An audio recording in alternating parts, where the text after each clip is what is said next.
America ও ইরানের মধ্যে চলমান উত্তেজনা কমে অবশেষে একটি বড় চুক্তি হতে যাচ্ছে।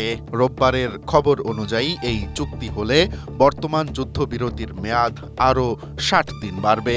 সবচেয়ে বড় খবর হলো চুক্তি অনুযায়ী ইরান হরমুজ প্রণালী সবার জন্য পুরোপুরি খুলে দেবে এবং সাগরে বসানো সব মাইন সরিয়ে ফেলবে। হরমুজ প্রণালী হল বিশ্বের জ্বালানি সরবরাহের অন্যতম প্রধান রাস্তা। এটি খুলে যাওয়ায় বিশ্ব বাজারে তেলের দাম কমবে এবং বাংলাদেশ সহ সারা বিশ্বের অর্থনৈতিক চাপ অনেকটাই হালকা হবে। এর বিনিময়ে আমেরিকা ইরানের ওপর থেকে নৌ অবরোধ ও অর্থনৈতিক নিষেধাজ্ঞা তুলে নেবে, ফলে ইরান কোনো বাধা ছাড়াই বিশ্ব বাজারে তেল বিক্রি করতে পারবে।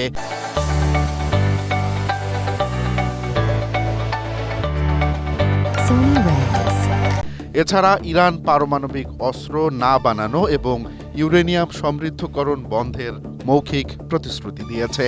এই চুক্তির ফলে ইসরায়েল ও হিজবুল্লাহর মধ্যকার যুদ্ধ বন্ধ হতে পারে। ডোনাল্ড ট্রাম্পের শর্তগুলো ইরান মেনে নিলে দুই দেশের কূটনৈতিক সম্পর্ক আবারও জোড়া লাগার বড় সুযোগ তৈরি হবে।